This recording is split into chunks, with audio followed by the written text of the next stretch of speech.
ಒಂದ್ ನಿಮಿಷ ಕೇಳಿಸ್ಕೊ. ನನಗೆ ನೀನ್ ಬಾಸು ನೋಡು, ಮುಖ ತೋರ್ಸಕ್ಕೆ ಅವ್ನಿಗೆ ಹೋಗ್ತಿ ಇಲ್ಲವ, ನನಗೆ ಅವನೇ ಬಾಸು.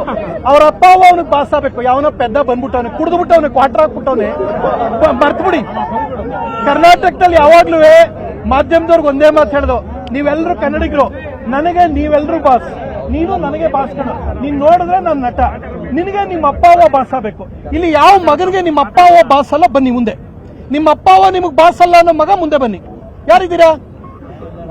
ಎಲ್ಲಾರ್ದು ಅದೇ ಪ್ರೀತಿ, ಹಂಗೆ ಇರ್ಬೇಕು. ಎಲ್ಲರಿಗೂ ಅಷ್ಟೇ. ನಮಗೆ ನೀವು ಬಾಸ್ ಕಂಡ್ರೆ ಕರ್ನಾಟಕದಲ್ಲಿ ಕನ್ನಡ ಬಾಸ್, ಕನ್ನಡಿಗರು ನಮಗ್ ಬಾಸ್. ನೀವೆಲ್ಲ ಕನ್ನಡಿಗರಾಗಿದ್ರೆ ನೀವೆಲ್ಲ ನಂಗೆ ಬಾಸ್. ಇಲ್ಲಿ ಯಾರು ಕನ್ನಡಿಗರೆಲ್ಲ ಬೆರ್ಕೆಗಳಿದಾರೋ ಅವ್ರು ಯಾರು ನನಗ್ ಬಾಸ್ ಅಲ್ಲ. ಯಾರಿದ್ದೀರಾ? ಯಾರಿದ್ದೀರಾ? ಬೆರ್ಕೆಗಳು ಯಾರಿದ್ದೀರಾ ಇಲ್ಲಿ? ಯಾರು ಇಲ್ಲ ತಾನೆ? ನೀವೆಲ್ಲ ಕನ್ನಡಿಗರು ತಾನೆ? ನೀವೆಲ್ಲರೂ ನನಗ್ ಬಾಸ್. ನಿಮ್ಮಿಂದ ನಿಮಗೆ ಮಾತ್ರ ನಿಮ್ಮ ಅಪ್ಪ ಅಮ್ಮ ಮಾತ್ರ ಬಾಸ್ ಆಗ್ಬೇಕು. ಯಾರು ಅನ್ಬೇಡಿ. ಕಲಾವಿದ್ರು ಬಂದ್ರೆ ಒಂದ್ ನಿಮಿಷ ಕೇಳಿಸ್ಕೊಳ್ಳಿ. 100ಕ್ಕಲ್ಲ 1000ಕ್ಕೊಂದು ಕೋಟಿಗೊಂದು ನಾ ಹೇಳೋದು ಕೇಳಿಸ್ಕೊ. ಕಲಾವಿದ್ರು ಬಂದ್ರೆ ಹಾಯ್ ಪ್ರಥಮ್ ಚೆನ್ನಾಗಿದ್ದೀರಾ ಅನ್ನಿ. ಪ್ರಥಮ್ನ ದೇವ್ರು ಮಾಡ್ಬೇಡಿ.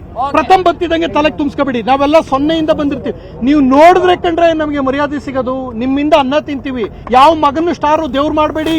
ಪ್ರಥಮ್ 0, ನಾವೆಲ್ಲ 0, ಕಲಾವಿದ್ರು 0. ಇದನ್ನ ತಲೆಯಲ್ಲಿ ಇಟ್ಕೊಳ್ಳಿ. ಬಂದಿರೋದು ಅಷ್ಟೇ.